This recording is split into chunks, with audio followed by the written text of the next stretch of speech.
001, should I be Klopp's assistant coach? You are listening at novelfull.audio. Buzz. Buzz. Buzz. His cell phone vibrated on the nightstand. Still half asleep, Tong Yi reached for it and answered. Before he could say hello, a voice exploded with excitement on the other end. Dude, you hear about Ronaldo? 94 million euros, he's actually going to Real Madrid. This is insane. Wait, isn't Ronaldo at Juventus? Back to Real Madrid? Tong Yi's eyes snapped open, instantly wide awake. Something was off. A second ago, he was playing FIFA 2023 in his college dorm. Now he was in a bed. He looked around, shocked. This wasn't his dorm. It was a European-style suite, all fancy and old school, and next to him was a super hot blonde. Tong Yi's eyes popped. Am I time traveling? Yup. Tong Yi had time traveled. He remembered that he went from 2022 to Mainz, Germany, in 2009. His name was still Tong Yi, he was still 6'1" and 175 pounds, and his parents were the same, only his birthday changed, from March 21, 2000, to March 21, 1985. In a way, he was still him, but not exactly. Before, he was just a regular college kid. Now, he was anything but. This. He was from a small town in Sichuan. At 18, he got into Cologne Sports University in Germany. By 20, he was studying with the legendary German soccer guru Wolfgang Frank. From 21 until now, he'd been Frank's assistant coach for 3 years. That's huge, really huge. I mean, that was Wolfgang Frank. Frank, born in Germany in 1951, was 58. He was a tactical genius, considered one of the pioneers of modern German soccer along with Rangnick and Rappold. He founded the Mainz coaching base and influenced tons of top coaches like Klopp, Tuchel, Schwartz, and Kramny. As Frank's last protege and Klopp's junior, he had to be something special. Tong Yi was stoked to have become such a stud through time travel. His dream was to become a killer professional soccer coach. Now he was standing on the shoulders of giants, one step closer to making it happen. He couldn't be more pumped. He clenched his fists. Alright, Tong Yi, you're gonna be a top-notch coach. Next to him, this curvy blonde bombshell with the amazing bod. His girlfriend, her tiny waist and long legs were making Tong Yi sweat. Gotta stop looking. He reached for his phone, but before he could dial, a pair of white arms wrapped around his neck and pulled him back onto the plush bed. Their eyes met, and it was on. The room filled with the scent of pure lust. Buzz. Buzz. Buzz. The phone rang again, pulling Tong Yi from his exhausted daze. It was Frank, his mentor. He answered carefully. Martina, still in his arms, opened her baby blues and looked at him tenderly. Tong Yi said, "Hey, coach." Frank's voice came through. "David, how's the job hunt going?" David was Tong Yi's English name. Last season, Frank had to step down as head coach of Bundesliga team Wien due to illness. He was taking time off, so Tong Yi, being part of Frank's staff, had also left. He'd been looking for a job, but no luck. He didn't hold back with Frank. "I've sent out applications to a bunch of Bundesliga and 2 Bundesliga clubs, but they all turned me down." It was worse than that. He'd faced a lot of mockery. Frank didn't seem surprised. What about Duisburg? Frank had coached there before and had some pull. He'd recommended Tong Yi, hoping they'd give him a shot out of respect. Tong Yi frowned. "They said no too, coach." Actually, Duisburg's rejection was harsher. They said flat out that they didn't need a Chinese coach. He could still picture the contempt in the eyes of those arrogant Duisburg folks. Frank sighed, as if expecting it. After a pause, he said, "Come over. I want you to meet someone." Tong Yi could feel his mentor's concern. He was grateful, but he didn't want to be a burden. He didn't want to risk Frank's reputation. He started to say, "No, coach, I can handle it." Frank cut him off. "Just get over here, now." Then he hung up. Tong Yi took a deep breath, feeling a surge of warmth. He glanced down at Martina.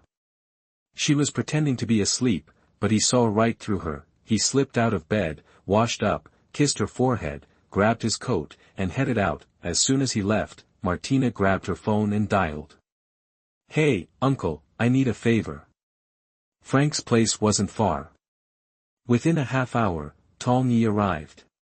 He saw Frank, looking a bit frail with gray hair and glasses, and a bearded guy with glasses too, Jürgen Klopp. They chatted for a bit, then went out to the balcony. Mainz was still chilly in July, but it was a beautiful, sunny day, so they soaked up the rays. Frank suddenly said, "Jürgen, what do you think of David?" Klopp looked at Frank, then at Tong Yi. He knew why he was here. He'd heard about this Chinese coach getting slammed while trying to get a job in German soccer. Turns out it was his junior, Tong Yi. Klopp said, "David's got a sharp mind. He's got his own ideas about tactics. I don't agree with everything, but I know he's got talent. He's gonna be a great head coach. I'm betting on him." Klopp wasn't just blowing smoke. He truly respected Tong Yi. They hadn't spent much time together, but Tong Yi always impressed him. Frank beamed. He was really happy with his student. Tong Yi felt a little awkward and said Klopp was exaggerating. Frank waved him off and turned back to Klopp. "How about David comes to Dortmund to help you out?" Tong Yi just stared at the apartment complex downstairs, not registering the question. Klopp smiled. "I'd love that. I'm just not sure David would want to come." They both looked at Tong Yi. He was still staring, lost in thought. Klopp and Frank frowned, annoyed. What, he was too good for Dortmund? Klopp was getting a little angry. He was offering a golden opportunity. Tong Yi wasn't trying to diss Dortmund. He just hadn't heard a word they'd said. His eyes were locked on the little community soccer field. A bunch of kids were kicking around. What caught Tong Yi's eye wasn't their skill, but the stats floating above their heads. 4 bars, red, blue, yellow, and green. The red bar showed strength, with a number next to it. The blue bar showed potential, also with a number. The yellow and green bars were blank, but they still had lengths. He didn't know what those last two meant, but the first two were clear. He scanned the kids and saw that their strength was between 10 and 40, and their potential averaged around 60. One kid stood out. His potential was a whopping 102. But the blue bar was only half full. He figured that these bars maxed out at 200. Tong Yi was freaking out. What was this? Was this a game? How could he see this? Had his eyes mutated? He checked again, just to be sure.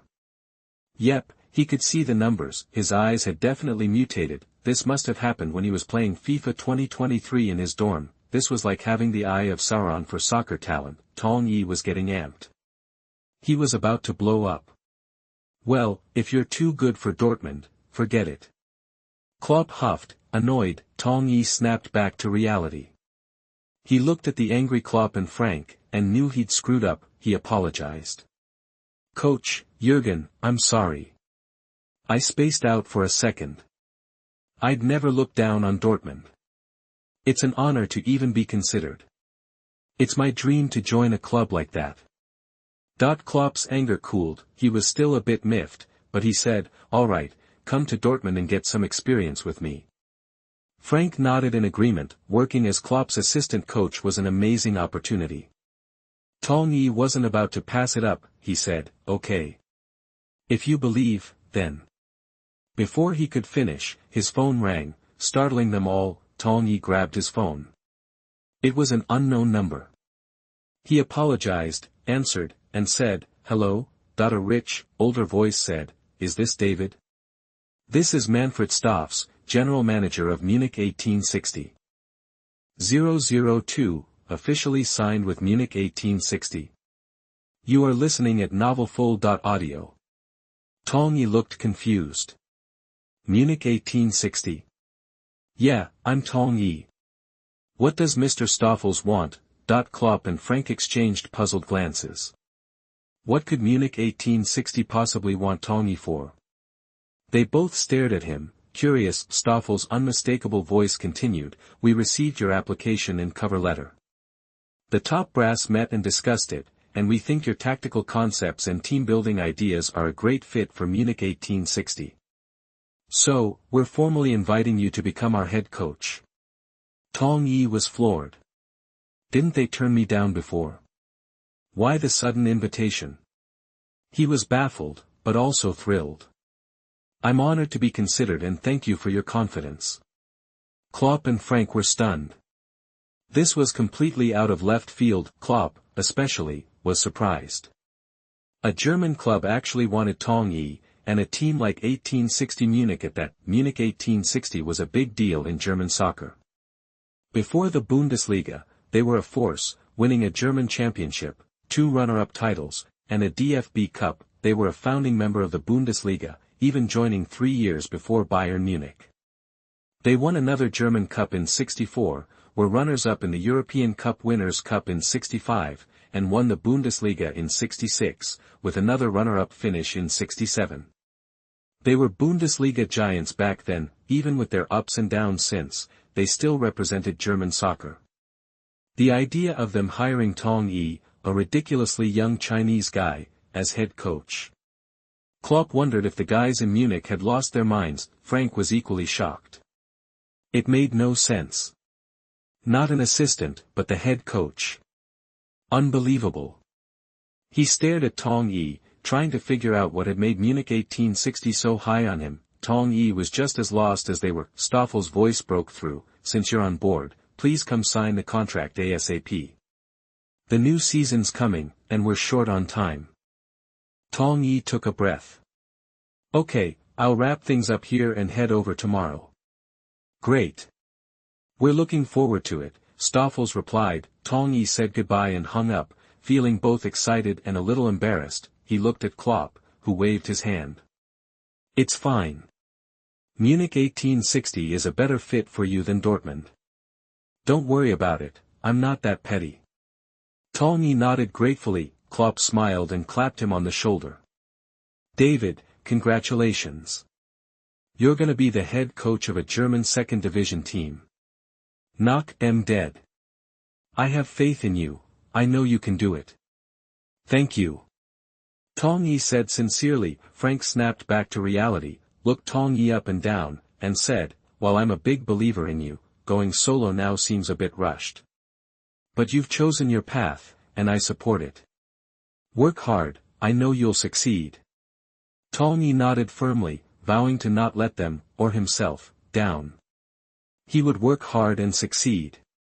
He, Tong Yi, would become a great head coach. After chatting with Frank and Klopp, Tong Yi left.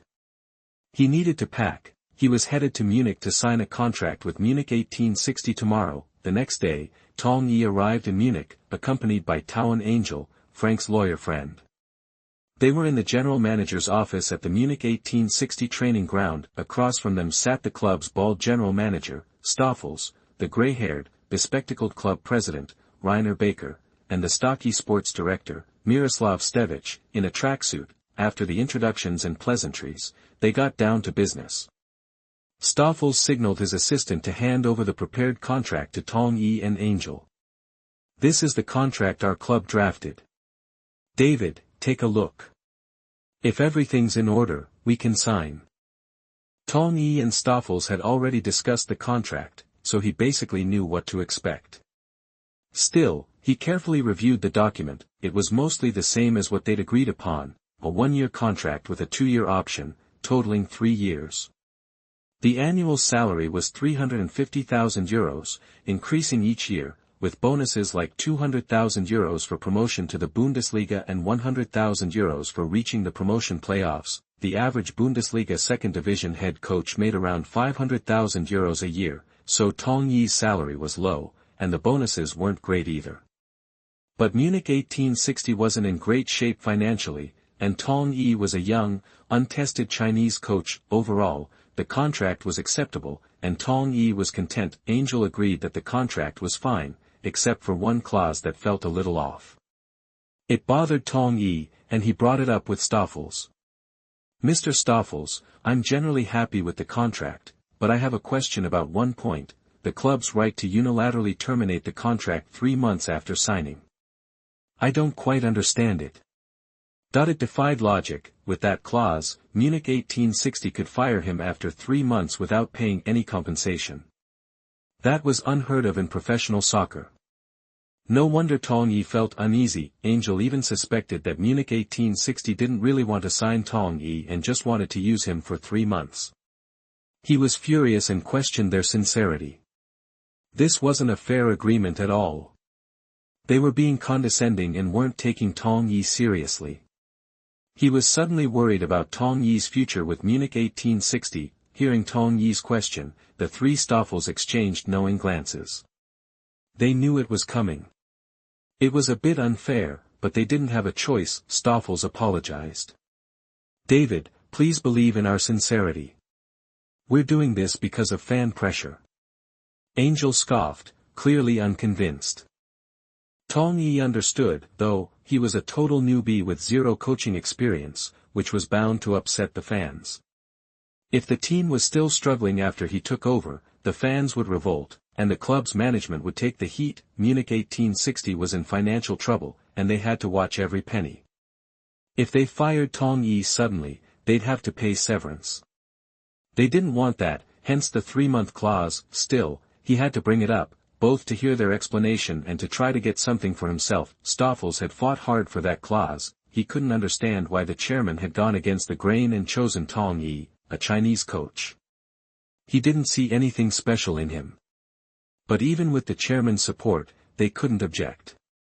So they insisted on that clause to protect themselves. Seeing that Tong Yi wasn't blowing up, Stoffels breathed a sigh of relief.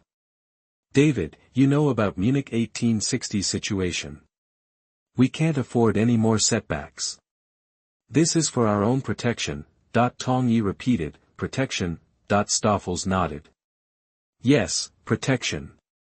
It's not that we don't trust you, but you're a newcomer. For the club's sake, we can only give you 3 months. If you don't perform well in those 3 months, well, I'm sorry, David. We're optimistic about you, otherwise we wouldn't sign you. But, please understand. Tong Yi could see their point. Any normal person wouldn't have gotten this chance. Munich 1860 was already giving him a lot by offering 3 months. He nodded slightly. I understand.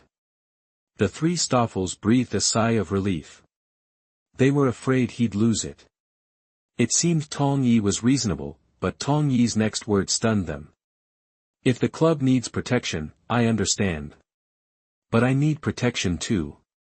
I need the club's transfer rights. Stoffels and the others were speechless. Stoffels was even angry. No head coach in German soccer had transfer rights. This kid from China wanted to transfer players. Ridiculous. He was out of touch. He didn't think much of Tong Yi to begin with and wasn't about to give him an inch. Transfer rights? David, you know that's the club manager's job. No head coach in Germany has that right, Stoffels said, furious.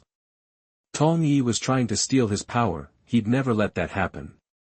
I know, but only with transfer rights can I build the team the way I want. Then I'll be confident, not just in these 3 months, but for the whole season, Tong Yi said confidently, as if asking for transfer rights was the most natural thing in the world. His attitude enraged Stoffels. No, absolutely not. Stoffels said firmly and angrily. 003, the youngest coach in German football history. You are listening at NovelsThe. In fact, Tong Yi was a little worried the negotiations might fall apart. This kind of opportunity was just too good to pass up, but sometimes, you just gotta fight for what's right. Shaking his head, he said, without the say in transfers, I'm dead in the water after 3 months. You guys will just kick me to the curb. If that's how it's gonna be, why even bother? Baker saw the logic in Tong Yi's words. He needed Tong Yi for a reason. Baker glanced at Stoffels and said, Manfred, David's got a point. How can he lead the team to success if he doesn't even know who the players are that he's bringing in? Milo, what do you think? Stuich chimed in, I agree. If we didn't have that clause about being able to terminate the contract after 3 months, we wouldn't have to give up the transfer rights. But since we do, we should back David all the way. Clearly, Baker was siding with Tong Yi, and Stuich was backing Baker. Stuich's statement really ticked Stoffels off. Like a knife in the back, he felt betrayed. Still fuming, Stoffels dug in his heels. No way, Baker's expression darkened. He stared at Stoffels, and then said, "That's not right, Stoffels." Stoffels was stunned, speechless. He hadn't expected Baker to give in another backstab. He didn't know why Baker was compromising, but he wasn't dumb. Something was up. Feeling his power slipping away, Stoffels was furious and his hatred for Tong Yi intensified, but the thought that Tong Yi only had 3 months made him feel a little better. He shot Tong Yi a cold look and thought, "In 3 months, I'm kicking you out, no matter what." Seeing Stoffels somewhat resigned to his fate, Stuich breathed a sigh of relief. He immediately jumped in. "Stoffels, we're going to fully support David, right?" Stoffels felt like cursing, but kept up appearances, saying politely, "I agree." Baker then smiled, turned to Tong Yi, and said with a smile, "We agree to your request and give you the transfer rights." Any other objections? Tong Yi was curious as to why they'd all of a sudden agreed to his request, but figured he wouldn't get a straight answer. So he didn't push it. He smiled slightly and said, "That's it." Baker beamed, extended his hand to Tong Yi, and said sincerely, "Then we have a deal?" Tong Yi excitedly took his hand and said, "Deal." Stuich immediately signaled staff to draw up a new contract pronto so they could sign it right away. Angel was still a little worried. "David," he said, "have you thought this through? They seem to see you as just a tool. You'll be useless to them in 3 months." Tong Yi had, of course, considered that, but he wasn't sweating it. He smiled at Angel. "Towan, I don't have much choice. I need these 3 months. It's enough time to show the German football world what I can do, even if they boot me out later. I won't be hurting for job offers." Angel stared at Tong Yi for a moment before he suddenly understood, a look of relief washing over him. He is Frank's disciple. Now he understood why his good friend thought so highly of Tong Yi. A few minutes later, Stoff's assistant brought over the revised contract. Baker immediately smiled and said, "David, give the contract another look. If everything's good, we'll sign it right now." Tong Yi and Angel nodded, grabbed the contract, and went over it carefully. After a few minutes, Angel nodded to Tong Yi, signaling that the contract looked good. Tong Yi then smiled and said to Baker, "Mr. Chairman, the contract looks fine. I think we're good to sign." Baker clapped his hands. "Great. Let's make it official." The assistant handed signature pens to Tong Yi and Baker. They looked at each other, smiled slightly, then leaned over the desk and signed the contract. From that moment on, Tong Yi was officially the head coach of Munich 1860 club. Baker smiled and extended his hand to Tong Yi, saying sincerely, "Welcome to the Munich 1860 family, David." Tong Yi replied happily, "Thank you. I'll be counting on you, Mr. Chairman." Tong Yi was the head coach of Munich 1860, but he still had one question. "Mr. Baker, what made you choose me after rejecting me?" Baker just smiled ambiguously, then he patted Tong Yi's shoulder and said encouragingly, "Do a good job. I believe in your ability." With that, Baker stepped aside, leaving Tong Yi looking bewildered. Stewie and Stoffs both welcomed Tong Yi, and Stoff said to Baker, "Reiner, the press conference is ready. Should we head over?" Baker smiled, satisfied. He turned to Tong Yi, "David, let's go to the press conference together." Tong Yi nodded and followed Baker, led by Stuich, to the press conference hall at the Green Forest Avenue training facility. What he didn't notice was the icy glare Stoff shot at his back as he turned. Tong Yi felt a chill and thought, "It's way too cold for July in Germany." On the way to the press hall, they passed the Munich 1860 Club's Hall of Fame. Stuich showed Tong Yi around, highlighting Munich 1860's past glory, including their Bundesliga championship trophy and German Cup championship trophy. Stuich and his team beamed with pride as they talked about these accolades. These awards were definitely something to be proud of, but those championships were a long time ago, and Munich 1860 Club's Hall of Fame was looking a little bare. Tong Yi couldn't help but say, "If I'm around Munich 1860 Club long enough, I'll make sure this Hall of Fame doesn't stay empty for long." Baker and the others were taken aback. They hadn't expected Tong Yi to say that. Stoff's mouth twitched, thinking, "Arrogant, he's biting off more than he can chew." He figured Tong Yi was a joke, and now the little guy was getting too big for his britches. And the more Tong Yi showed off, the angrier Stoffs got. Stoffs glared at Tong Yi's back, thinking coldly, I'm not gonna let you stay on top for long. As if sensing something, Tong Yi turned slightly and looked at Stoffs. Stoffs, having regained his composure, smiled slightly at Tong Yi and said, that's the spirit. David, we're counting on you. Go get M. Baker and the others chuckled and offered encouragement. Tong Yi knew they were just saving face, treating his words as a joke. But he wasn't bothered by it. A sparrow knows the ambition of a swan. Later, they'll see how wrong they were. Everyone shrugged it off and headed into the press conference hall. A few reporters were already waiting anxiously in the press conference hall, clearly getting impatient. Tong Yi followed the club's chairman and manager into the venue. He could feel the previously noisy room suddenly fall silent, as countless eyes focused on him for the first time. Who's this Asian guy? Why's he here? Did they just sign a new Chinese player? Chinese players succeeding in German football? You gotta be kidding me. Tong Yi saw surprise, confusion, speculation, and even ridicule, disdain, and scorn in the reporters' faces. Great, he was getting the side-eye, but he didn't feel nervous or intimidated. He calmly accepted the reporter's scrutiny. Then he took his seat. Center stage, the on-site press officer, Eric Detrick, immediately signaled for quiet and invited club president Baker to announce some important news. The reporters fell silent, but their cameras were still trained on Tong Yi. Baker looked at the reporters and said solemnly, just now, our Munich 1860 club reached an official agreement with Mr. Tong Yi from China, who's sitting right next to me. As of today, he will be our Munich 1860 club's head coach. Silence. The place went dead silent. Many were so shocked by the news they couldn't react. On stage, Tong Yi and Baker signed the ceremonial contract, then together held up a jersey with Tong Yi's name and the number 0 printed on it. The flashbulbs went wild. This meant Tong Yi was officially the head coach of Munich 1860 club. As soon as Tong Yi and the others sat down, the reporters practically jumped out of their seats, arms raised, eager to ask questions. Suddenly, the entire room looked like a forest of arms. Looking at the forest in front of him, he wasn't surprised at all. He'd expected this before he came. Tong Yi looked at the reporters, and the reporters looked at him. They were all stunned. Why did Munich 1860 pick him to be the head coach? Did German football run out of options? What kind of impressive resume did this young-looking guy have? Had he ever coached a team to avoid relegation? Or won championships? Why bring someone in from a football wasteland? What makes this guy so special? Were the brass at Munich 1860 club out of their minds?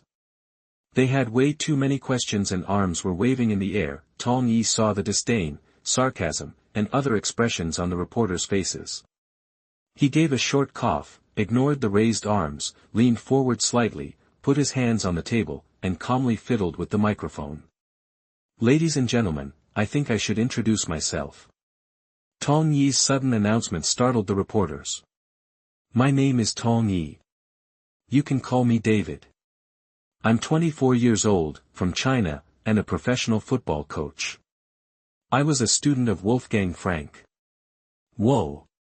There was a collective gasp. A 24-year-old head coach. The youngest coach in German professional football history. 004, why choose a Chinese? You are listening at NovelsThe. 24 years old. And Chinese? Was this guy seriously the new head coach of a second-division Bundesliga team? Jesus, had the brass at Munich 1860 lost their minds? Most players were just getting started at 24, even a German wouldn't get a head coaching job in a professional league at that age, right? So how did this Chinese dude land the Munich 1860 gig? What was so special about him? Seeing the reporters' expressions, Tong Yi smiled and said, I know what you're all thinking. But I'm not going to explain myself. All your prejudices, questions, even your doubts, are meaningless here. The only thing that matters is how I perform. And on that front, I'm more than confident. You'll remember my name soon enough, and the fans of Munich 1860 will be proud to know it. Whoa. Talk about cocky. That was the reporter's immediate reaction. Baker, Stoffis and the others on stage were taken aback, exchanging surprised glances. Tong Yi leaned back in his chair, calmly observing the room, so arrogant. The reporters couldn't take it anymore, hands shooting up, ready to fire away. The atmosphere was definitely off. These reporters were looking for a fight. Press officer Detrick glanced at Tong Yi, seeing him relaxed and unfazed. He then addressed the reporters, "We'll start the Q&A now. If you have a question, please raise your hand." Every hand went up a little higher. Detrick looked around, then seemingly picked a reporter at random. The rejected reporters were obviously disappointed, while the chosen one didn't seem overly excited. The short-haired reporter who got the nod stood, politely acknowledging Tong Yi and the others, and said, "Hello, Mr. Tong Yi, Marceau Christian from the Munich Aftenpost. Mr. Tong Yi, how do you feel about becoming the head coach of Munich 1860? Of course, Munich 1860's own media would ask the softball questions. No surprise he was called on first. Behind-the-scenes shenanigans. The reporters rolled their eyes, but what could they do? A bearded, middle-aged guy with a slicked-back haircut and a leather jacket glared at Christian, showing his displeasure. Tong Yi smiled and said, "First, I want to thank Munich 1860 for this opportunity, and thank Chairman Baker and General Manager Stoffels for their trust. It's an honor to be the head coach of a club with such a history, and I'm very happy." Tong Yi's answer was appropriate, but pretty bland. Anyone could hear his caution, his attempt to suck up to Munich 1860. Was this guy a coward? Many reporters were already unimpressed. Did he think buttering them up now would help? But Tong Yi's next sentence smacked those smug reporters right in the face. "Of course, Munich 1860 is lucky to have me. They will be proud of me in the future." Crazy. Completely nuts. Where did this nobody get his confidence? The reporters all scoffed inwardly, thinking, what a joke. Stoffels couldn't help but glance at Tong Yi again, a smile creeping across his face. This Tong Yi was even dumber than he thought. He was now even more sure he could kick Tong Yi out in 3 months. A beautiful blonde reporter in a black power suit was next. She stood, showing off her curves, instantly grabbing everyone's attention. She elegantly tucked a strand of blonde hair behind her ear and said, "Hello.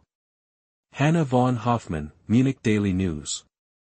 Sorry, I haven't heard of you before, and I don't intend to remember your name. I just want to know why Munich 1860 chose you." Bang, bang, bang.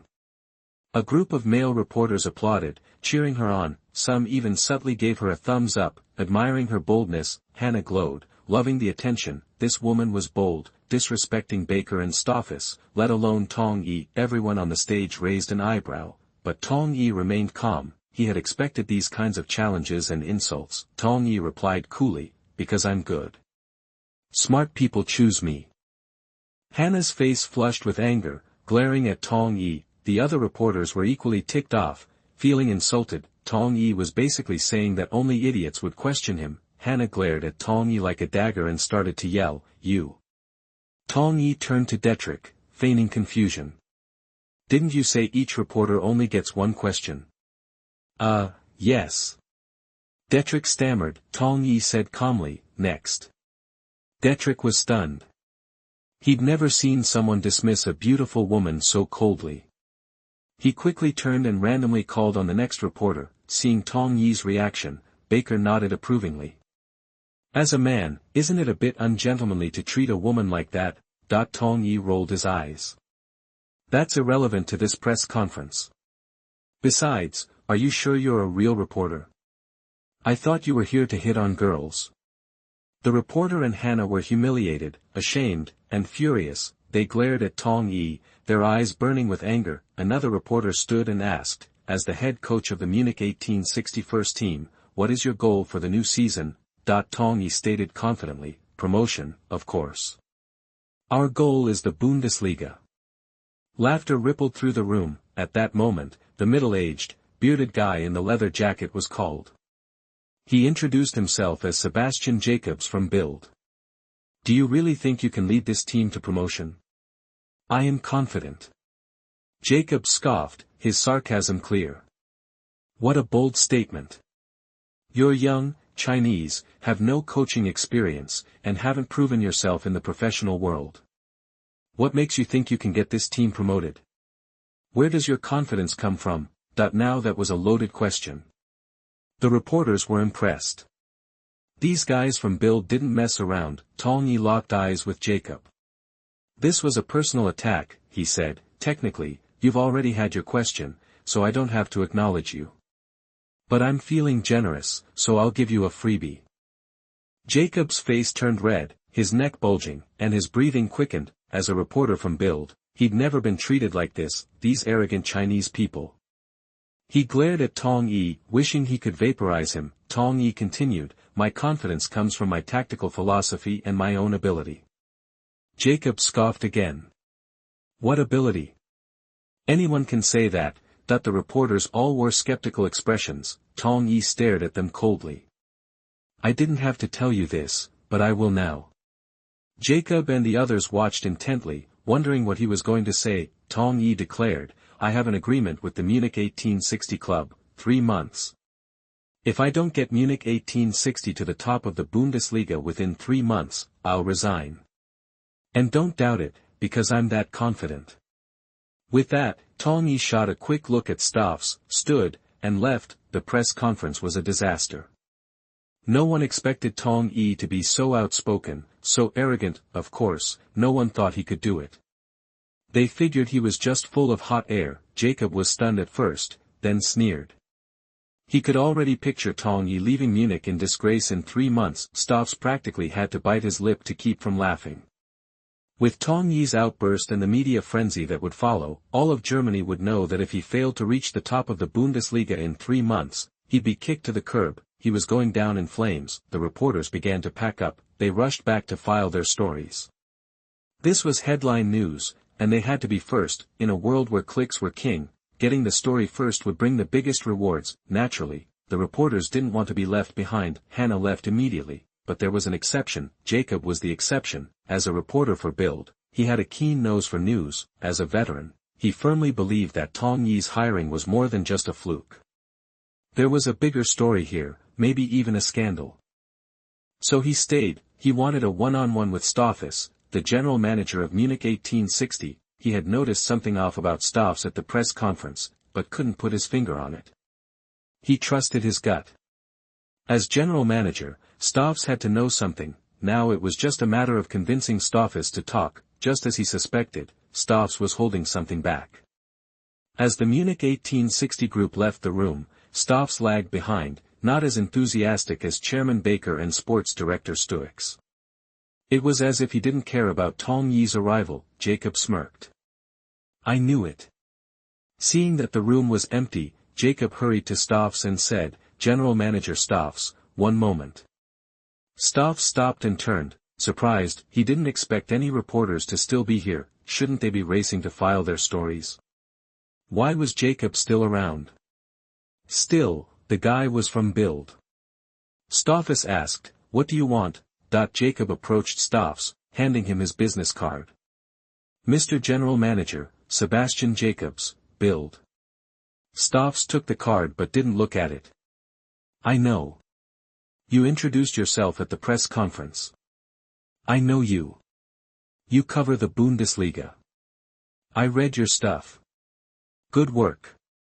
Jacob puffed up a little inside, but stayed humble. After all, he needed a favor. Jacob said, thank you. Stoffs smiled. So, what can I do for you? Jacob shifted gears. About Tong Yi. I'd like an exclusive interview. A lot of people are wondering why Munich 1860 would hire this young man from China. Munich 1860 had a lot of options. Why him? And 005, must dig out inside information. You are listening at NovelsThe. Jacob stopped Stoffs, pressing him on why Munich 1860 chose Tong Yi.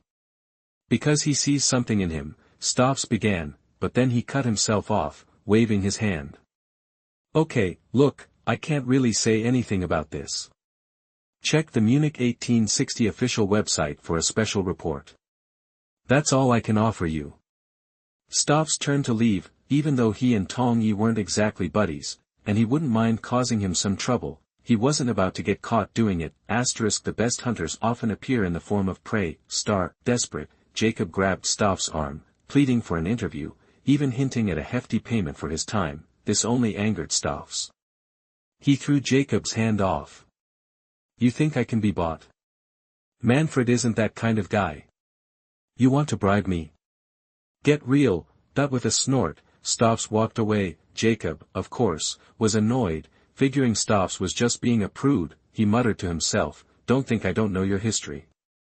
You used to leak information for cash, right? What a hypocrite. Knowing he wasn't getting through to Staffs, he decided to find another target. He wouldn't quit until he uncovered the truth about Tong Yi joining Munich 1860. Jacob glared at Staffs, retreating back, clenching his fist. I will dig up this story. You can bet on that. After shaking off Jacob, Staffs frowned. He'd seen Tong Yi's incompetence firsthand at the press conference. He was convinced Tong Yi couldn't lead Munich 1860 to the top. In 3 months, he'd be out, and Staffs would regain control. But what if he was wrong? What if Tong Yi got lucky and actually turned things around? Hope for the best, but plan for the worst. Staffs decided he needed to make things a little harder on Tong Yi, just to be sure. He glanced to the side, spotting Jacob leaving the hall. Perfect. I can use him. He needed to dig up the inside scoop and get it out there, fast. Staffs hurried on, trying to catch up. Then, out of the corner of his eye, he saw a figure cleaning up near the door, a middle-aged man with messy hair. He remembered him. Taylor, or something similar. A temporary cleaner hired by the club. More importantly, the guy was a gambler in debt. If it weren't for his late father being a die-hard Munich 1860 fan, they'd never have hired him, not even for temporary work. Gambler. Desperate for cash. Staff's eyes lit up. Opportunity. He pretended not to see the man, waving to Detrick up ahead. Eric, hold up. Detrick knew the voice. He turned. Yes, General Manager. Staffs nodded, gesturing Detrick toward a quiet corner, near the entrance of the hall. Detrick was confused by the secrecy. Staffs glanced pointedly at the doorway, as if to make sure no one was there. Seeing Staffs' caution, Detrick looked too. The doorway was empty. General Manager, why all the cloak and dagger? He asked. Staffs lowered his voice. You wouldn't believe it. Reporters from Bild and other media hit me up, offering big money for inside info. Detrick frowned. What kind of info? Staffs scoffed. What do you think? Understanding dawned on Detrick. He nodded slightly. You mean the story about David being Martina's boyfriend? Staffs was stunned. He had no idea Tong Yi was seeing Martina. No wonder Baker signed off. Martina was his favorite niece. Everyone knew Baker adored her more than his own daughter, so that was it. Tong Yi had landed a sugar mama, but when did this happen? Why hadn't he heard anything? And the news hadn't even trickled in the club. Martina must have been working overtime to keep it secret, but secrets don't last forever, do they? Staffs felt a surge of excitement. He'd stumbled upon the story so easily, trying to appear unfazed. He nodded, acting like he already knew. Looks like those reporters are onto something. We need to be careful. Detrick agreed. Yeah, they're like bloodhounds. The cleaner behind the door stood there dumbfounded. They hadn't used names, but he knew exactly who they were talking about. Everyone in Munich 1860 knew Miss Martina. But Tong Yi, her boyfriend? That was a bomb. No wonder Tong Yi got the coaching gig. The cleaner's whole body trembled. Cha-ching. He saw dollar signs flashing before his eyes. I'm finally going to be set for life. His hands were shaking as he reached for his pockets. In his excitement, he almost knocked over a broom. He barely caught it in time. Thump, thump, thump. He could hear his heart pounding. Did they hear that? He froze, straining to hear what was happening outside. Detrick's eyebrows shot up. General Manager, did you hear something? The cleaner felt his heart leap into his throat. Please don't find me. Staffs looked at Detrick, confused. Hear what? No. You hear something? The cleaner's pulse pounded in his ears. He held his breath, turning red, footsteps approached, stop, Detrick walked to the doorway, glancing around the hall. Seeing nothing, he turned back to Stoffs. The cleaner released a silent breath, that was close, Stoffs looked nervously at Dietrich. What? Anyone in there? Dietrich shook his head. No one. Stoffs relaxed. Good. We can't let this get out. Dietrich nodded, relieved. Don't worry, General Manager. I'll keep a lid on things. Stoffs nodded, satisfied. I trust you. He patted Dietrich on the shoulder. Let's get moving. As Stoffs turned, he wondered, did he hear us? The corners of his mouth twitched into a smile. Dietrich followed close behind, then suddenly stopped, spinning around and rushing to the doorway. He peered into the shadows. Stoffs felt his hair stand on end. He's not going to find him, is he? He was about to see his whole plan fall apart. Dietrich scanned left and right. What is it? You see something? Anyone there? Stoffs asked, his voice tight with anxiety. After a moment, Dietrich shook his head. No one. Guess I was hearing things. Stoffs exhaled in relief. He's smarter than he looks. Dietrich grinned sheepishly. False alarm. Let's go.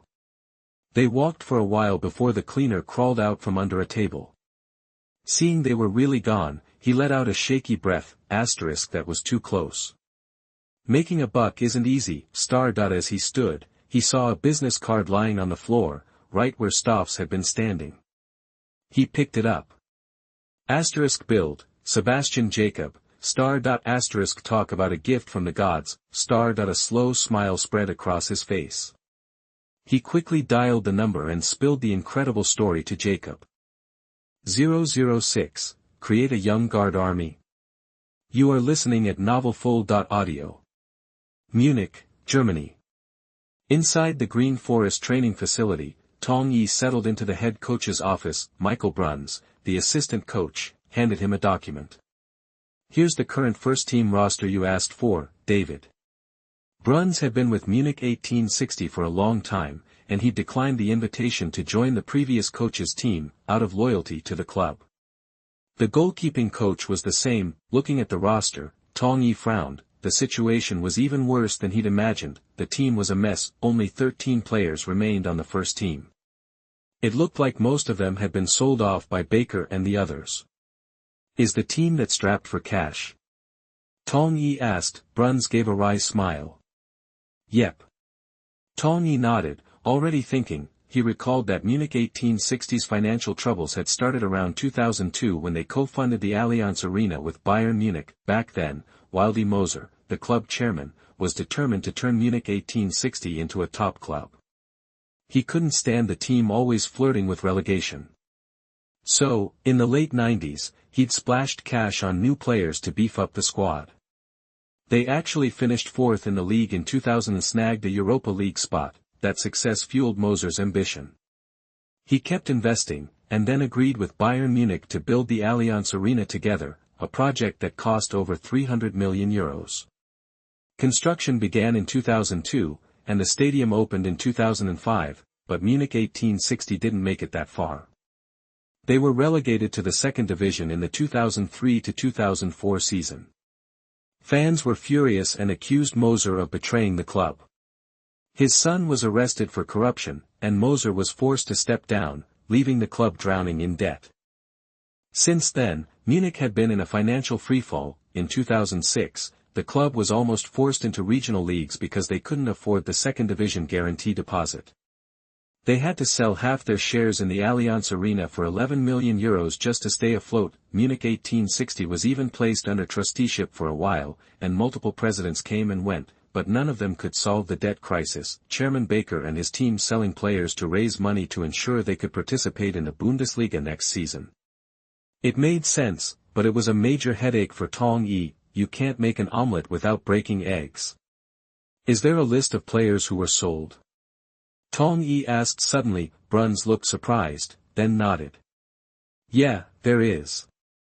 He shuffled through the papers and handed another document to Tong Yi. looking at the list of sold players, Tong Yi couldn't help but envy his predecessor. The Munich 1860 lineup last season was actually pretty good.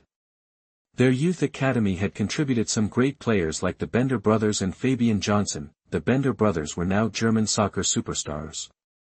Last year, they helped the German U19 team win the European Championship.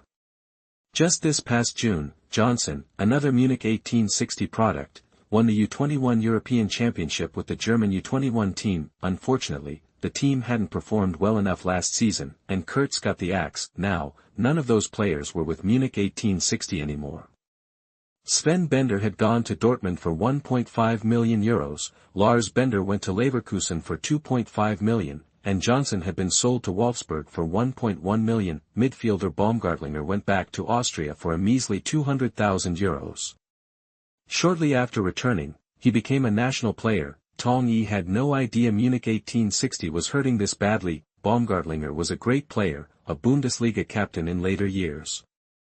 Selling him for only €200,000 was highway robbery. If Tong Yi had arrived sooner, he never would have let that happen.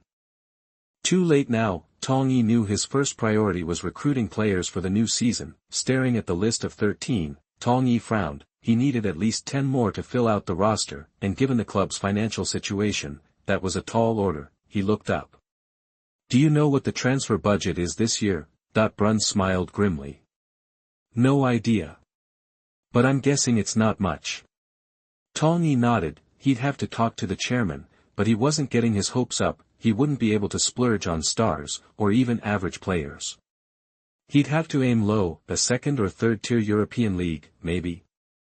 Ideally, he needed young players who hadn't broken out yet, because young players came cheap. Was he destined to build a team of young guns at Munich 1860? Honestly, that was kind of exciting, and it shouldn't be too hard. He had future knowledge. He knew about all those future superstars who hadn't hit the big time yet, like De Bruyne, De Gea, Griezmann, Hazard, Lewandowski, and Van Dijk. It would be easier to gather these players together. Give them time to train and improve, and Tong Yi would definitely create a young team that would dominate German soccer. Thinking about it, Tong Yi felt a surge of excitement. Tong Yi looked at Bruns. "Any suggestions for recruiting players this season?" Bruns was surprised. He hadn't expected that question. He recovered quickly. "With our finances, we can't afford to buy anyone good. We should think about renting more players." "Rent?" Tong Yi shook his head. If he remembered correctly, Munich 1860 had tried that in his previous life, loaning out a double-digit number of players. The result? A disappointing season and no promotion. Loaning too many players hurt team morale. Unless it was absolutely necessary, it was a bad idea. "Forget it," he said. "No renting." Bruns was speechless. He realized that Tong Yi had already made up his mind. Remembering Tong Yi's confidence at the press conference, he decided to keep his mouth shut. They were going to bring in some cheap, young players, but that wasn't enough. He had performance goals for the first 3 months, so he needed some players who could contribute right away. That meant looking at veterans and the free agent market. In his previous life, the transfers of Ronaldo, Kaká, and others to Real Madrid in 2009 had been huge news. So Tong Yi had paid close attention to the European transfer market that year. There were also some big names available for free: Cannavaro, Crespo, Cruz, Davis, Salgado, Campbell, and more. Adding some of those players could improve Munich 1860, so, the overall plan for the new season was to mix the old with the new. Tong Yi remembered that the free agent market in England was pretty active that summer. He'd been eyeing a few players and planned to visit. He turned to Lawrence. "Book 2 tickets ASAP. Let's go to London." Bruns looked confused. "London? For signings?" 007, The Birth of a Soft Rice Coach. You are listening at NovelFull.audio. New kid on the block. Youngest coach ever in German football. Munich Aftenposten. Insane. Munich 1860's brass officially lost their minds. Ruhr Daily News. Munich 1860's savior, a 24-year-old Chinese guy. Frankfurter Allgemeine Zeitung. Tong Yi. Who the heck is he and why should we care? Munich Daily News. Outrage. 24-year-old Chinese national takes helm of German second division team. Berlin Morning Post. Munich 1860, public enemy number 1. Daily Mail. Tong Yi, ignorant, delusional lunatic. Rhenish Post. A doomsday circus run by arrogant clowns from China. Hamburg Morning Post. Tong Yi, I'll take Munich 1860 to the Bundesliga. Cologne Sport. In 3 months, we'll be on top of Bundesliga 2. Leipzig Volkszeitung. The next day, every major German news outlet covered Tong Yi's appointment as head coach of Munich 1860. The story exploded, sending shockwaves throughout the country. Nobody could believe a 24-year-old from China had landed a head coaching job in German professional soccer. Were Munich 1860's executives nuts? Completely out of their minds. And this Tong Yi character, what was his deal? Was there seriously nobody in the entire country qualified? Did the Munich 1860 board really think this kid was better than any German coach? People were furious.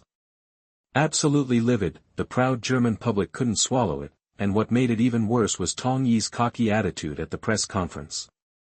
Fans across Germany slammed him as a complete idiot. They figured he was barely smart enough to tie his shoes, let alone lead a team to promotion. The whole thing was a joke. Tong Yi was bombarded with insults and ridicule. Online forums were flooded with sarcastic and even slanderous comments. Overnight, Tong Yi became the guy everyone in German soccer loved to hate. Of course, the angriest fans of all were the Munich 1860 faithful. The team had been struggling for years. Now, the club had hired a 24-year-old Chinese guy with zero coaching experience. It felt like they were digging their own grave. They could practically see Munich 1860 spiraling into oblivion, and they weren't having it. Outraged fans swamped the club's website, leaving angry messages and curses to vent their frustration. We don't want the Chinese guy. Get that bum out of Munich. Casper. Resist Tong Yi. Tell him to get lost. Anton, Knight of the Holy Sword. Munich 1860 isn't your plaything. Send the Chinese guy packing. Blue Lion Madman Dominica. Which moron decided to hire this Chinese guy? What does he even bring to the table? Does the board really think some inexperienced kid can bring glory to Munich 1860? You're just trying to sink the club. Boycott Tong Yi. Chinese guys go home. Green Forest Guardian. Are the club execs brain dead? Why this Chinese guy? Are you trying to drag Munich 1860 down with you? The board needs to resign and the Chinese guy needs to go. Great Hans. Furious Munich 1860 fans overwhelmed the official website's message board with hateful criticism and foul language. They unloaded all their anger on Tong Yi, chanting "Send the Chinese guy home." That the official website crashed under the traffic, a testament to the fans' fury. Then, a report from Bild newspaper poured gasoline on the fire. The rise of wokeness. Munich 1860 hires sensitive New Age coach Tong Yi. Bild. The headline ran above a large photo. Set against the backdrop of the Allianz Arena, the image featured an Asian man in a suit with half of his face painted like a clown. He threw his hands up in the air, looking completely manic. The unpainted half of his face was clearly Tong Yi's. In the lower right corner was a smaller picture showing a shadowy silhouette of a graceful, long-haired woman waving a huge stack of cash. 3 men in suits knelt before her. Below the picture was a short caption, "Coach bought and paid for." The whole composition was dripping with sarcasm. If Tong Yi saw this, he'd probably blow a gasket. In the article that followed, Sebastian Jacobs went all in on the sarcasm, packing every sentence with biting irony. He wrote. A few days ago, Munich 1860 officially announced their new head coach, Tong Yi, a 24-year-old from China. Tong Yi, who is this guy? I'm sure everyone is wondering the same thing. Where did he come from? Does he have any real coaching experience? What are his qualifications? Why did he beat out Li Ning for the job? How did he become the head coach of Munich 1860? I suspected there was more to the story. After some digging, I uncovered the shocking truth: Tong Yi is dating Martina Baker. In other words, this Chinese guy got the job thanks to his girlfriend. Jacob then provided a detailed profile of Martina, whose full name was Martina Shugula Baker. She was described as a typical trust fund kid, model, and young entrepreneur who founded a women's clothing brand and served as its model. Her father was a German retail giant, and her uncle was the chairman of the Munich 1860 Club. The article emphasized Martina's close relationship with her uncle, Rainer Baker, who reportedly loved Martina more than his own daughter and always gave her what she wanted. Clearly, the author implied, that's how Tong Yi landed the coaching gig. The article also included Tong Yi's resume. It noted that he graduated from Cologne Sport University and had been in soccer for 3 years. He was described as a disciple and assistant of Professor Frank, considered a well-known teacher. But Tong Yi had never coached a team alone, and had only officially entered professional soccer 3 years ago. Jacob sarcastically remarked that Tong Yi had been arrogant for just 3 years. Moreover, Jacob went out of his way to suggest that a young, untalented Chinese man had stolen the job from qualified German coach Linen because of his girlfriend, stirring up even more anger. He called Tong Yi the biggest freeloader he had ever seen, and gave him the nickname the freeloader coach. The article concluded with a warning: this shameful act will be a devastating blow to Munich 1860. Baker's madness and Tong Yi's stupidity will doom the club. After this season, we might only see Munich 1860 in the third league. This is truly sad for the die-hard fans.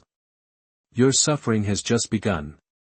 The Bild report caused a massive uproar across Germany, shocking the entire soccer community. Nobody could believe Tong Yi had become the head coach of Munich 1860 because of a woman. Fans felt insulted, and they took to the internet to bash Tong Yi, calling him unmanly and a disgrace to the Chinese people. Freeloader coach became Tong Yi's new label. Countless people were waiting for Tong Yi and Munich 1860 to crash and burn. Bang.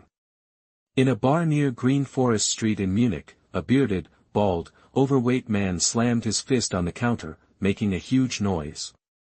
This is insane. The board is crazy.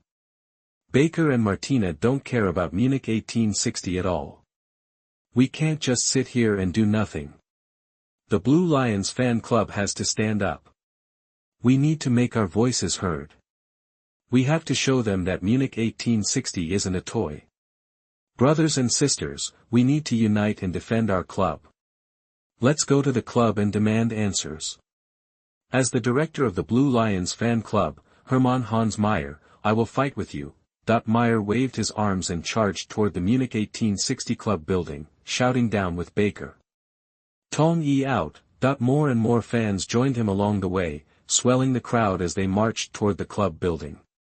By the time they arrived, the crowd was enormous. The Munich government had to send extra police to maintain order. There was also an increased police presence on the streets. The atmosphere on Green Forest Street became tense. Munich 1860 fans surrounded the club building, protesting the board and demanding that Tong Yi be fired. The demonstration drew massive media coverage, further inflaming the situation. Baker was under immense pressure. He could hear the protesters from his office. The situation was getting out of control, and he had to say something. He insisted that the club hired Tong Yi because of his talent, and expressed his faith in Professor Frank's ability to train coaches. He urged the fans to calm down and give Tong Yi and the club some time, but the fans weren't buying it, and their criticism only intensified. Baker was forced to plead, 3 months. Give us 3 months. If Tong Yi's results aren't satisfactory, I will personally fire him and find a better coach. The fans remained unconvinced. Seeing that he couldn't reason with them, Baker retreated in defeat. Stoffs, who was following Baker, smirked to himself. Tong Yi, he thought, let's see how long you last. Unfortunately, there was no one around to see Tong Yi's reaction to the protest, because Tong Yi was no longer in Germany. Early that morning, Tong Yi and Bruns had flown to London. 008, sign a young international midfielder. You are listening at NovelFull.audio. London sits on the plains of southeastern England, bisected by the Thames River. It's the UK's capital, the biggest city in Europe, and a major economic hub, often mentioned in the same breath as New York and Hong Kong, a world-famous foggy city. London balances modern skyscrapers with historic buildings steeped in culture. It's a place where classic style meets modern trends, and ancient charm colors the present. You'll find Roman-era buildings lining the Thames. Next to a typical Roman chapel is a little place called South Bank Cafe. The cafe's laid-back, British-style music blends with the gentle flow of the Thames. 4 people were tucked away in a quiet corner in the back. One, clearly of Asian descent, wore a black suit and had his hair in a classic samurai topknot. His sharp, handsome features made him look particularly dashing. This was Tong Yi, the new head coach of Munich 1860. Beside him was his assistant coach, Bruns. Across from them sat a middle-aged man and a younger one. The middle-aged guy wore casual clothes, sported a high nose and deep-set eyes, pierced ears with earrings, and a stylish mohawk. His dark blue eyes sparkled with shrewdness, and a faint smile played on his lips. The younger man wore a black shirt and jeans, and a Rolex watch on his wrist. Even seated, his height was imposing, giving off an aura of strength. But right now, his eyes showed worry and confusion. Tong Yi smiled slightly. "So, Nemanja, what do you think?" Matic looked hesitant, his eyes filled with uncertainty as he stared at Tong Yi. This young giant was Nemanja Matic, a rising star playing for both the Serbian U21 and senior national teams. Born on August 2, 1988, Matic was about a month shy of his 21st birthday. His father was a soccer player, and he inherited the love of the game, turning pro at 17. At 18, he moved to Slovakian club Košice and quickly became a key player, racking up 67 appearances and 4 goals in 2.5 seasons. He was Serbia's next big thing. The previous year, he'd been selected for the Serbian U21 national team, playing in the U21 European Championship. His performance caught the eye of several teams in Europe's top leagues, including Birmingham, Fulham, and Chelsea in England. Recently, Chelsea had offered £1 million, and Košice countered with £1.5 million, which Chelsea accepted. Matic was now in London, ready to talk contract. Chelsea was appealing to Matic, a Premier League powerhouse. He was excited about joining, but just when he thought he was definitely going to be a Chelsea player, Munich 1860's head coach contacted his agent, Giuseppe, about bringing him to Germany, and that's why they were here. Honestly, Matic was shocked to see Munich 1860's head coach was a young Chinese guy. His interest in the meeting plummeted. He figured this was the worst decision he'd made lately. But Tong Yi's next words changed things, leaving him conflicted. Tong Yi had a point. Would he get enough playing time at Chelsea? Would Ancelotti trust a 20-year-old? Could he compete with Eschen, Lampard, Ballack, Deco, and Mikel? Probably not. He was young, and he needed playing time. Chelsea might not be the best move. He was wavering. Matic glanced at Tong Yi, then at his agent, Giuseppe. Giuseppe knew exactly what Matic was thinking. After hearing Tong Yi and thinking it over, he agreed that Chelsea wasn't ideal for Matic. But was Munich 1860 any better? Giuseppe locked eyes with Tong Yi. "Mr. David, will Munich 1860 guarantee Nemanja enough playing time?" Matic's eyes were also fixed on Tong Yi. Tong Yi smiled. "I'm a big fan of Nemanja. I know his game. He covers a lot of ground defensively, he's decisive in attack, and he's good at controlling the ball after a steal. He can shoot from long range, and he plays with toughness and aggression." Matic's eyes widened. This Chinese coach knew his stuff. Giuseppe nodded in agreement. Tong Yi continued, "I'm not just saying this to flatter Nemanja. We really value him. My people have been watching him for a while now." Bruns would have rolled his eyes if Matic and Giuseppe hadn't been there.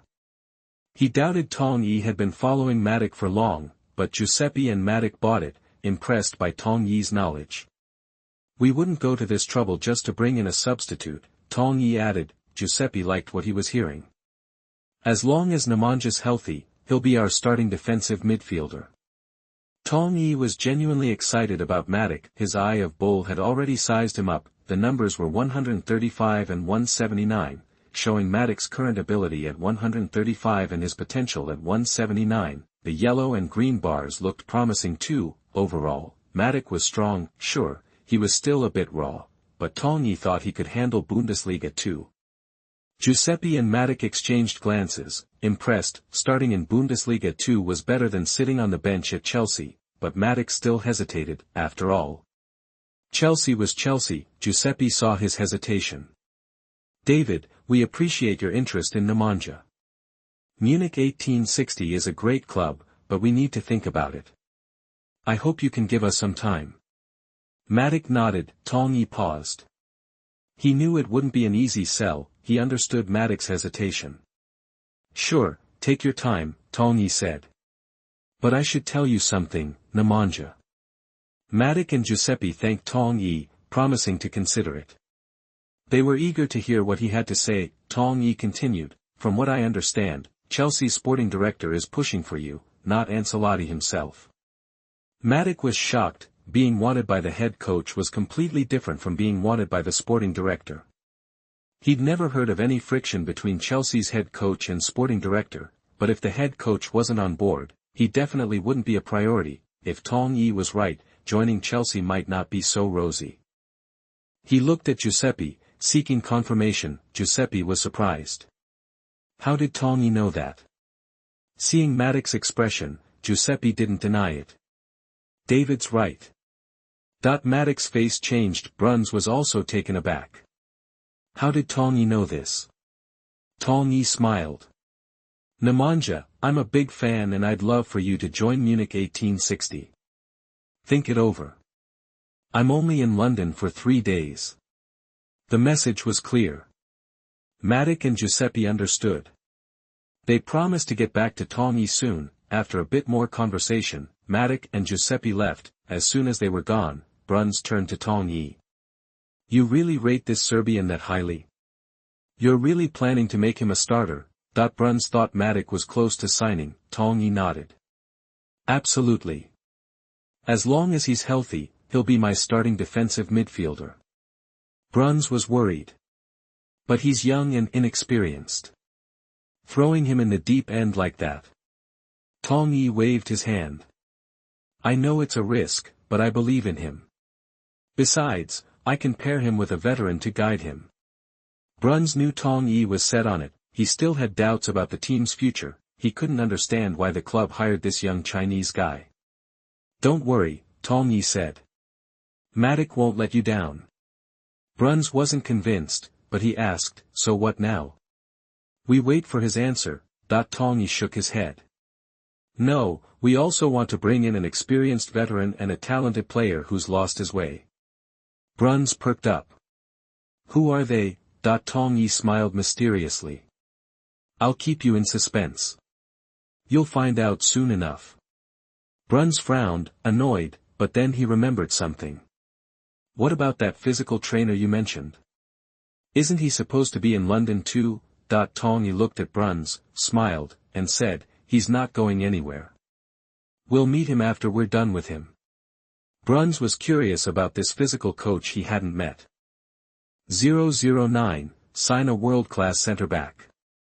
You are listening at NovelFull.audio. Matic and he took off, leaving Tong and Yi at the South Bank Cafe. The mellow British tunes shifted gears, morphing into British rock. Bruns, glued to Tong Yi, was getting antsy. Just then, Tong Yi pulled out his cell and dialed a number. Finally, some action. Bruns, his curiosity piqued, watched Tong Yi like a hawk. As soon as the call connected, Tong Yi blurted, Leo, I need you and your team, bad. Come help me out. Bruns was puzzled. Who the heck was Leo? A young woman's voice piped up immediately, help you?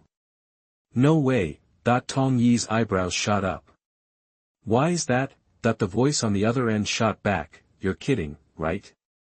The media's got you in a feeding frenzy, and the fans are spitting nails. You want to drag us down with you? Tong Yi had expected the media and fan backlash. He knew the uproar in Germany would be insane. Let's face it, the Germans would never swallow the idea of a 24-year-old Chinese kid being the best thing since sliced bread in German pro soccer, especially as head coach. The resistance would be a tidal wave. Tong Yi wasn't about to sweat it. He was confident he'd shut them all up with some killer team performance and flip their opinions. He cut to the chase, enough chit-chat. Yes or no, are you coming? The woman on the line stood her ground. I'm out. Tong Yi feigned annoyance. Seriously? Are you even my bro anymore? You gonna ditch me? Forget that promise you made. Brun's eyes bugged out. Bro. Was that a woman on the phone? The woman chuckled. Gotcha. Tong Yi was exasperated. You're breaking my heart here. What do you expect? She countered, still the same old Tong, always busting my chops. What are we, chopped liver? Of course I'm gonna help. Tong Yi rolled his eyes, thinking, figures. He said, you haven't changed a bit, still love to mess around. So, we're on, right? You'll be there. The woman got serious. Don't sweat it. When have I ever let you down? Where are you now? I'll come find you. Tong Yi replied, no need just yet. I'm in England now. I'll head back and find you in a couple days. She confirmed, all right, we'll be here waiting. With the Leo situation squared away, Tong Yi breathed easier. They gabbed for a bit more before hanging up. Bruns, bursting with curiosity, grilled him, David, who is this Leo? Knowing Bruns would be all over this, Tong Yi explained, Leo's full name is Leonhard Koch Wagner. We went to school together. He's like a brother to me. He's a sports medicine guru at Cologne Sport University. His lab focuses on getting athletes back in the game after injuries, sports physio, the whole deal. Bruns nodded slowly, processing the info. If this Leo was as good as Tong Yi made him out to be, it'd be a huge win for Munich 1860. Still, he was worried their shaky finances might not cover Leo's team, but his view of Tong Yi had shifted slightly. At least for now, it looked like Tong Yi was actually getting stuff done. He could also see Tong Yi's ambition in all this. Not long after Tong Yi hung up, a tall, beefy black guy with a shaved head strolled into the cafe and headed their way. Bruns was stunned. No way, it's him. Could this be the veteran Tong Yi was looking to bring in? Tong Yi was already on his feet, grinning and offering his hand to the newcomer. Great to finally meet you, Mr. Campbell. Yep, it was none other than the legendary centre-back, Sol Campbell. Campbell shook Tong Yi's hand and replied, the pleasure's all mine, David. Tong Yi quickly introduced Bruns to Campbell, and after the usual greetings, they all sat down. Looking at Campbell, Tong Yi was pretty stoked. Even though Campbell wasn't at his peak, his knack for spotting talent told him Campbell was still a solid 144, better than the young Matic.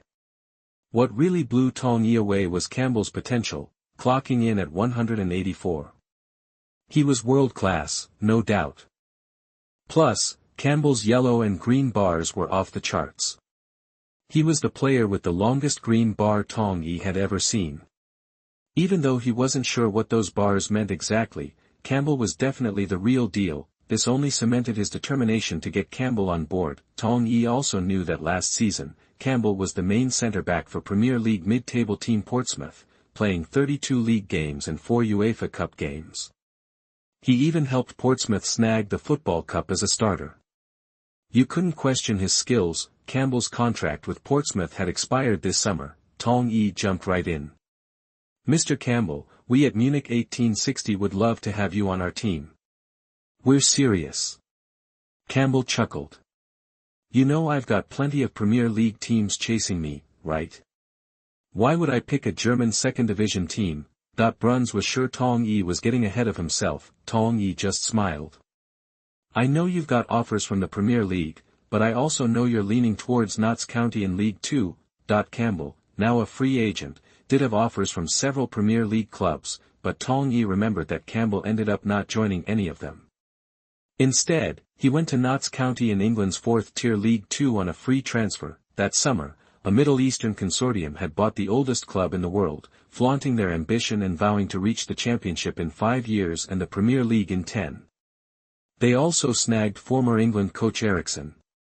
Campbell, Ljungberg, Kasper Schmeichel, Vieri, and Kanu were all on their radar. Notts County caused a huge buzz in England that summer, but Campbell only played 1 game for Notts County before getting released. He went back to Arsenal 6 months later in January 2010, spending half a season there and playing 11 Premier League games, 1 FA Cup game, and 2 Champions League games. He even notched an assist in the league and a goal in the Champions League. That proved Campbell still had Premier League quality. Clearly, Tong Yi was trying to steal a march on them. He didn't want Campbell to waste half a season at Notts County. Campbell's eyes widened. He couldn't believe Tong Yi knew about this. It was supposed to be under wraps. He had only had preliminary talks with Notts County. Where did this Chinese kid get his info? He suddenly realized the young kid wasn't so simple after all, and he dropped the dismissive attitude. Bruns was speechless. He didn't doubt Tong Yi for a second, not after Campbell's reaction. The question was, how did this young Chinese guy know about this? Something was up. His new partner was definitely not as simple as he looked. Seeing Campbell's reaction, Tong Yi smirked and kept going. Mr. Campbell, I really don't think Notts County is the right move. Campbell asked, why not? Tong Yi said coolly, this June, a Middle Eastern group bought Notts County and poached former England coach Eriksson. They want to use Eriksson's influence to lure in top players and make their crazy goal of reaching the championship in 5 years and the Premier League in 10 a reality. Campbell was stunned. How could this kid know so much? Tong Yi continued, Mr. Campbell, do you think they can pull it off? Before Campbell could answer, Tong Yi added, no offense, Mr. Campbell, but what if they do? What does that even mean for you? You're 35 now. In 5 years, you'll be 40. In 10, you'll be 45. You think you can wait that long? Campbell was a little miffed, but he knew Tong Yi had a point. Tong Yi went on, so, their big plan doesn't really apply to you. Campbell nodded slightly, agreeing with Tong Yi. Tong Yi kept going, plus, Mr. Campbell, can you even handle Notts County? Can you adjust to League 2? Have you thought about what it's like to play a season with only 1,000 or 2 fans in the stands? Campbell suddenly said, you're right. Notts County probably isn't the best fit. Tong Yi smiled slightly. It looked like signing Campbell wouldn't be a problem, but Campbell challenged, if Notts County's out, does that make Munich 1860 a better pick? I still have plenty of Premier League teams to choose from. Tong Yi said confidently, for you, Munich 1860 is the best choice, hands down. Campbell was amused. Oh, really? And why's that? Tong Yi explained, because you want to be a coach, and I can help you with that. You can join my coaching staff and be a member of the team. You can learn a ton here, and more importantly, you'll get the chance to put it into practice. Campbell's eyes lit up. I don't know how you found out about that, but you've got my attention. Tong Yi smirked. And going to different countries and different leagues to experience different styles of soccer will be a huge help for your coaching career. So, in my book, Munich 1860 is the best place for you right now. Campbell was actually pretty sold and had already made his decision, but he still asked, you're really going to let me work with the coaching staff? You're not pulling my leg, are you? Tong Yi jumped on it. Of course not. In fact, I've got a mission for you right now. Campbell asked, what's the mission? Tong Yi replied, it's about helping a young genius get out of the rut and develop into our main center back. Campbell asked, who? Tong Yi smiled. Your old rival, Senderos. Bruns was shocked. Senderos? When did he become our player? Could he be the lost genius Tong Yi was talking about earlier?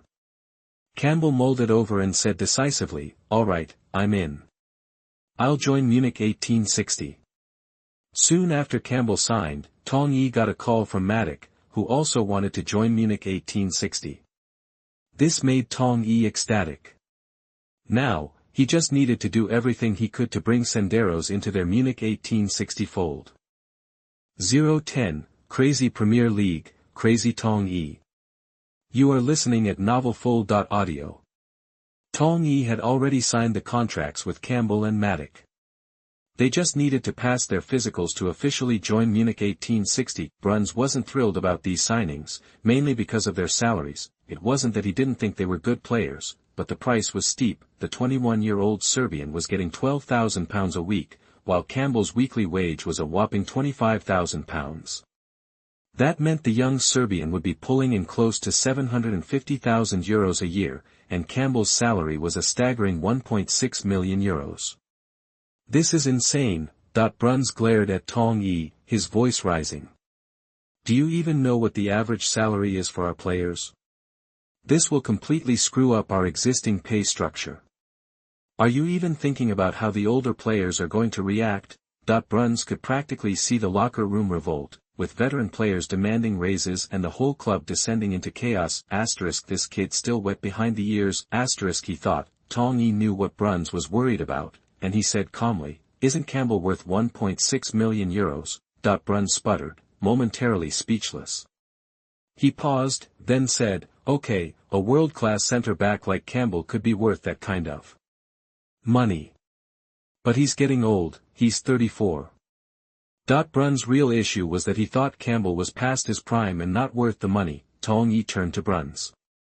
"Do you know what his weekly salary was at Portsmouth?" "How much?"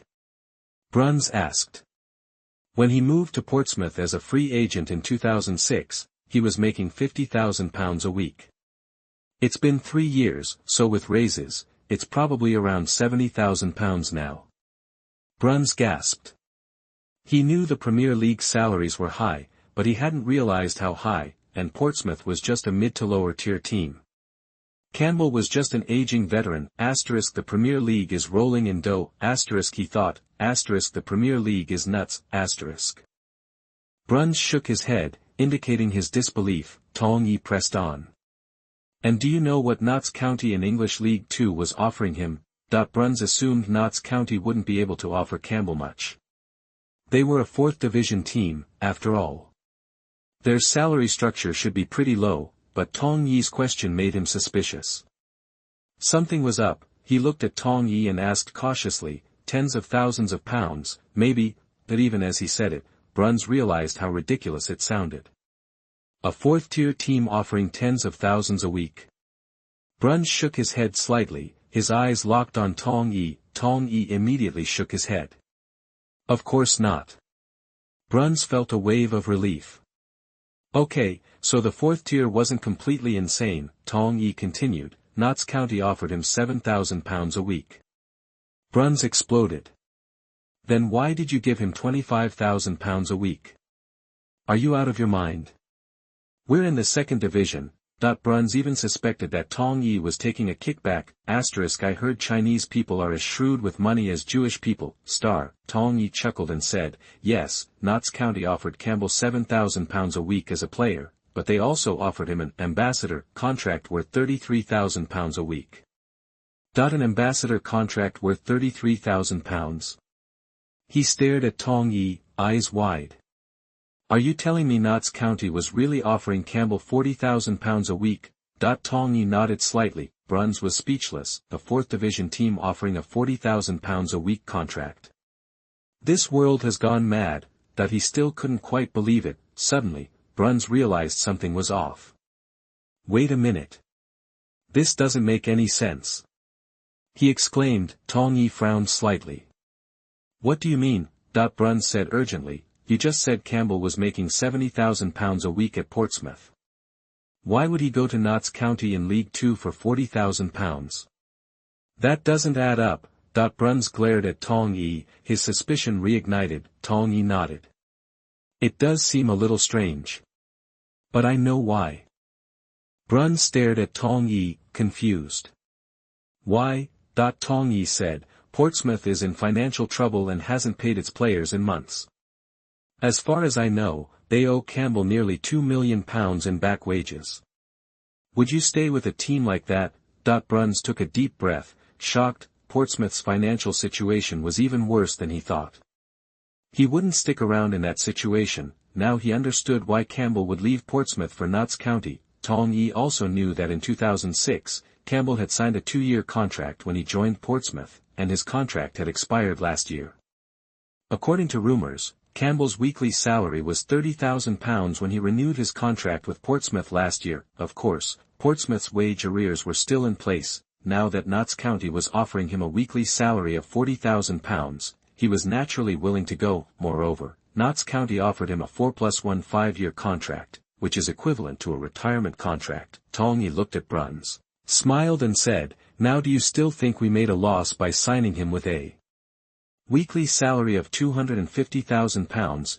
Bruns shook his head slightly and smiled bitterly. Compared to £40,000, their Munich 1860 price of £250,000 is really cheap. Bruns stared at Tong Yi and said, "However, the weekly salary of £250,000 is a huge burden for us at Munich 1860.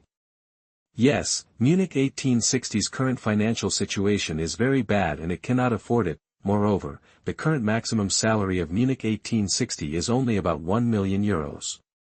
Now that you have raised the maximum salary so much at once, what will the other players of Munich 1860 think? Will they collectively ask for a salary increase?" Bruns still feels that Tong Yi's introduction of Campbell was too hasty. Tong Yi shook his head lightly and said, "If you want to upgrade, you have to pay." Bruns stared at Tong Yi dumbfounded, his heart filled with disbelief. The Chinese man in front of me actually said that he wanted to lead the team to upgrade. He thinks Tong Yi is crazy. In the current situation of Munich 1860, it would be good to avoid relegation, and they are still thinking of upgrading.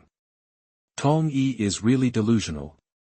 At the same time, he is also full of worries about the team's prospects. He stared at Tong Yi worriedly and said, "Don't be too ambitious. Munich 1860 can't stand your troubles." Bruns has no confidence in himself, and Tong Yi can understand. However, he didn't agree. He stared at Bruns closely and said, "Leading the team to the Bundesliga may seem unrealistic to you, but this is my goal. Everything I do now is to achieve this goal." Bruns could see that Tong Yi was very serious, and he also believed that this was the goal in Tong Yi's mind.